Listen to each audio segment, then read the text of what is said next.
Hey, it's your buddy Peace and Harmony with you here today. We're keying in on several of the aspects of the recovery journal.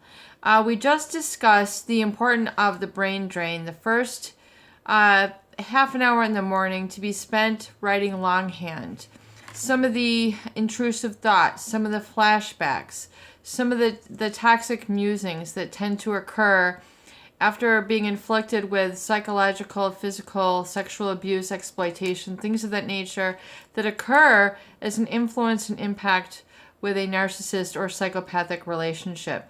Whether this be with a spouse, a fiance, a lover, a business associate, a family member, there can be a lot of negative, toxic thoughts that tend to run and control the mind, control the body, and create a lot of degenerative, disease-prone thoughts, emotions, and feelings in the body. Because remember, the body, mind, and spirit are connected. And if you are plagued with a tremendous amount of negative thoughts, negative feelings, and lack of self-belief, this then in turn will instruct your DNA in the very core of your being, in the DNA of your cells, which run your heart, which run your lungs, which run your digestion, which run your musculature, which run your posture, which run your voice.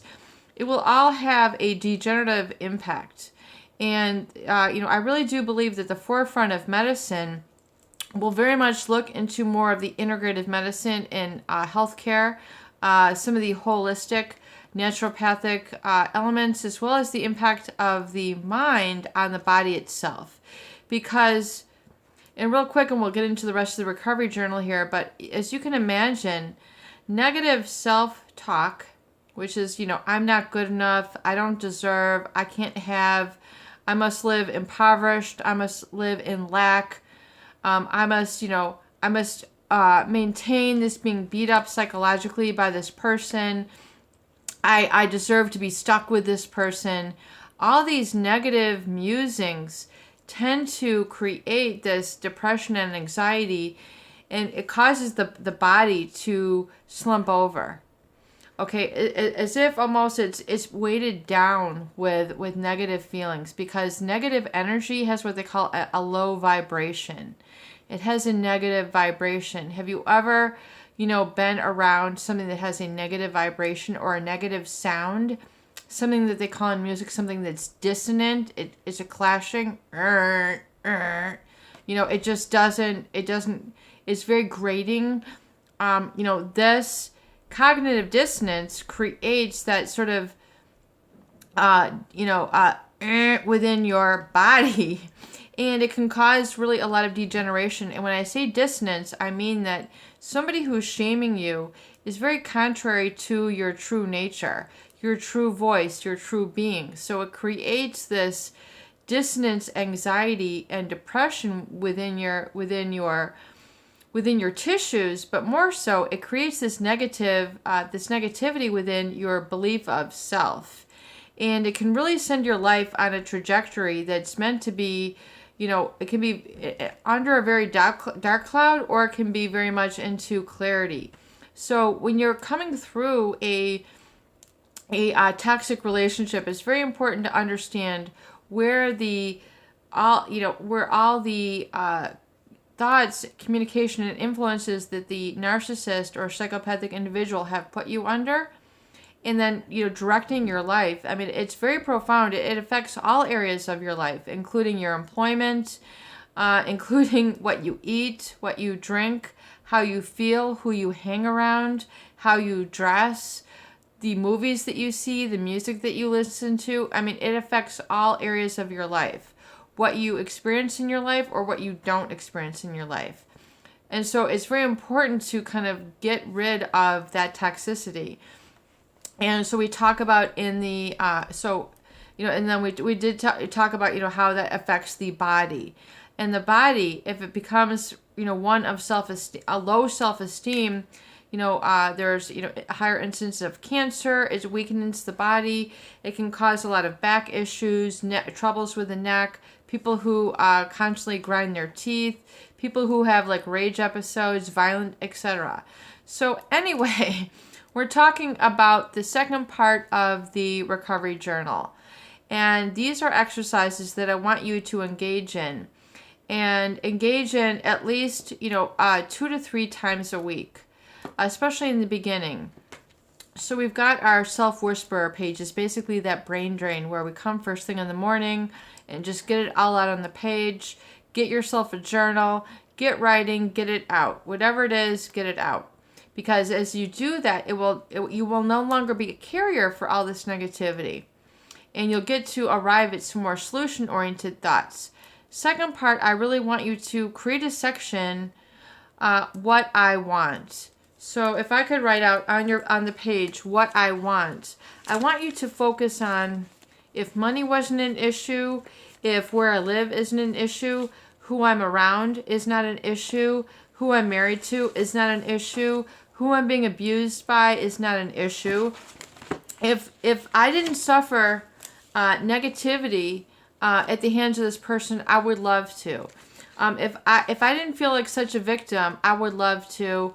If I no longer had this abuser in my life, what I really want to do is fill in the page.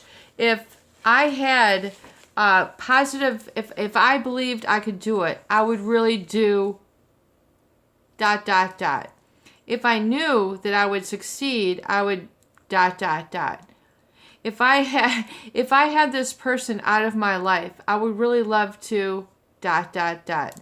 So these are the sort of questions that I want you to ask yourself and then write down and then fill in the page spontaneously. What's very important is to ask yourself these questions. If I didn't feel like such a victim, I would ... If I didn't feel so insulted all the time, I would ... Fill in at least 10 to 20 explanations, reasons, things you would want to do, have, or be after that statement. Because these are the questions that help you open up and get you to see that you have a lot of desires, dreams, feelings, and needs underneath the surface. We're opening up that frozen part once again. Remember we talked about the pyramid, of the subconscious, and basically the tip of the iceberg is 5% is conscious, your conscious awareness. The rest, the 95% is unconscious, is working unconscious. This is what we see here. We want to open up some of this and get it out. So you can start to then, say, this is what I want right here. This is what I want, and getting it out, because a lot of this is stifled down when you're at the hands of an abuser. A lot of this is stuck down here, and you never get to experience it or open it up because, they make you feel like you don't deserve. I don't believe in you. I don't think you should have this. You are my supply. You are my whatever. So you never get a chance to open this up. So part of the morning pages are the part of the recovery notebook. And what I want it has to be opened up with asking yourself these very open-ended, what they call open-ended questions, and to help eliminate what we call the censor. We are eliminating what we call the big critic, the censor, the person who tells you no, you can't, no, you won't, no, you can't, you're not good enough, you're from the wrong part of here, you got the wrong color skin, you got the wrong parents, you got the wrong house, you're in the wrong place. I mean, the list goes on and on. You don't have the right car, you don't have the right shoes. I mean, these are all just excuses. These are part of what we call the censor. The censor is your negative self-voice. So the censor is who limits you and keeps you down. So this is called, can you see that? CENSOR, censor. This is the criticizer. This is the voice of the person who has basically insulted you, berated you, told you you're not good enough, or that you owe them your life, you owe them their firstborn, You owe them your first paycheck. You owe them, the rest of your life. The people who have deluded you into feeling like you don't have the right to your own life. So you want to get rid of the censor. Out. You want to start, so you want to ask the questions that help you to open up and get you, into the real I wants. So, for example, if I didn't feel so inferior because I've been so ashamed by my mother, I would paint. I would be a manager. I would run a kindergarten. I would, run a sailing school. I would take sailing lessons. I would learn to garden. I would love to be a painter. I would be more athletic. I would dress better. I would follow my heart and passion and develop my music. I would be a filmmaker. I would be a photographer. I would be a metalsmith. I would be a knitter. I would be a quilter. I would be a woodworker. I would, become handy around the house. I would develop my cooking skills. I would love to cook. I could get into needlepoint. I would be a massage therapist. These are the sort of things that, you need to open up those limitations that the censor, the victimizer has created in the self-limiting beliefs. Self-limiting beliefs. They have basically created a lot of these self-limiting beliefs about what you can do, be, or have. I know that's kind of slappy, but it's just handwriting. So, the victimizer will instill these self-limiting beliefs. They'll put them in place. They'll make you feel small, shrunk, like you can't dream again. So or you're not meant to dream. You'll never make it. I don't believe in you. Things aren't going to ever work out for you. All these myriad negative thoughts. So I want you to use the second part of your journal to get into the I wants. And I want you to really come to these pages in the journal to get a sense to dream. It's very important because dreams become reality. Whoever tells you you're a dreamer, and is scolding you for that, well, they're jealous. Do you know what I'm saying? You have the right to dream. Dreaming is having a vision. It's being a visionary. It's having your own mindset. It's having your own goals. It's having your own values. And it's very important because, once you come out of a relationship with an abuser, you'll find that oftentimes they want you to take on their values, that they're not open-minded enough, open-hearted enough to hear from you. What do you believe in? What do you like? What do you want to do? Who you do want to become? They're not open to supporting that. They're distrusting. They've created shame. They've created guilt. They've created fear. They've created intimidation. This has made you feel weak. This has made you feel less than. You carry this around with you. You become underemployed. You're out of touch with your dreams. You don't even know what your dreams are.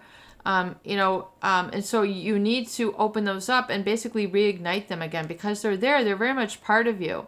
And so it's not like you only have one dream. You might have a lot of dreams. So, and the dreams can be big, great, or indifferent. It can be as much as, I want to make my own breakfast rather than, buying McDonald's. I want to, begin to drink more water rather than pop. I want to get out of this rut of eating a lot of junk food and feeling like crap all the time, because the one interacts with the other. So I want you to use part of your journal to get into this sort of uncovering what I want. If money wasn't an issue, I would love to. ... If I didn't feel like somebody would humiliate me, I would love to ... If I didn't feel so embarrassed by my abuser, I would ... If I didn't have this negative person in my life, I would really, probably, and absolutely positively love to ... And then you fill these pages in with your I wants. These are questions, these are open-ended questions that I am essentially developing here to help you get through that censor. Remember, the censor is oftentimes the voice of the abuser.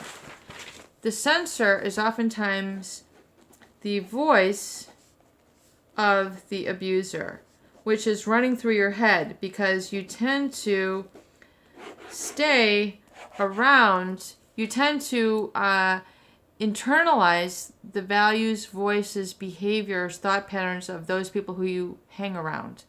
So if you hang around abusive people, you tend to internalize this and feel this about yourself, which is not healthy. It's not going to get you where you need to be. So the censor is the voice of the abuser. So you want to get rid of that censor and that voice of the abuser, because that is what's stifling you. That is what's keeping you stuck. That's basically what's keeping you feeling insignificant, insecure, terrorized, afraid.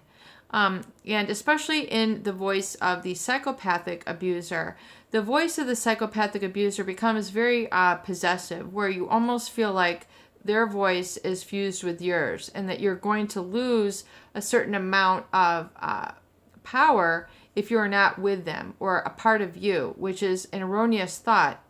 It is a fear, which is an irrational fear. It's false evidence appearing real, which is what fear stands for. False evidence appearing real is fear. False evidence appearing real. So the fears that you have of letting go of a psychopathic abuser are just that.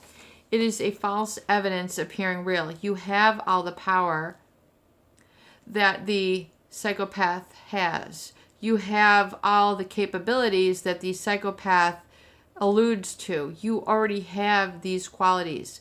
And you will experience a scar from this person. They leave a scar. I would definitely have to say that psychopathic individuals strive to do that. It's, they try to I would say be life-changing in that way, but life-changing in a negative way. So you have to use alchemy to transcend and overcome that influence. So you have to learn your lesson. You have to learn, I'm just writing this out. Why not? You have to transcend. You have to learn the lesson that is, from that relationship. So there's a lesson to be learned. It is about yourself, and it's usually most often going to be to make you stronger and make you more resilient and make you more tenacious as a result of any abuser. So that is the alchemy. It is the transcending. It is the rising above. It is the higher consciousness. It is the awareness of this. And then realizing that that is a lower value to humiliate others, and that there are other higher values, which is to embrace and have compassion and empathy for others, and to realize that these individuals do not have that ability. So you have an ability that they don't have. And so it's very important to realize that, and then realize that this is what helps you connect to others. So the second part of the recovery journal is the I want, and then enlisting those, giving yourself a chance to dream. If you can fill up 2 pages at least, you should at least have from 1 to 50. And write out 1 to 50 things that you want. And it doesn't, even if you feel like you can never attain it, you need to dream big. If you dream small, you're going to get less. You have to shoot for the moon. You have to shoot for the stars in order to, really, experience the miracle of life, which is accomplishing your dreams and that fulfillment and that happiness, and which does not result in pride. It results in self-esteem, and it results in a love of life, and it actually results in gratitude, one of the most powerful emotions of all. So get out that recovery journal, start writing out, give yourself a chance right now, put on some music, or get, whatever it is, get into a quiet place, get comfortable, and write out at least 50 things that you want to have, be, do, or become. And if you can write these out, you just give yourself a chance to dream. If money wasn't an issue, if people weren't an issue, if time weren't an issue, what would you love? What would you want? What would you want to do, be, have, and become? And get yourself a chance to open up.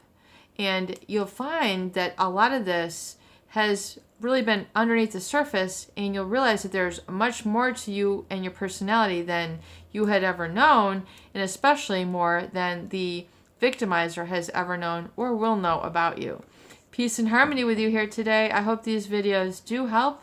Please share and please subscribe for more great tools, videos, discussion, and support.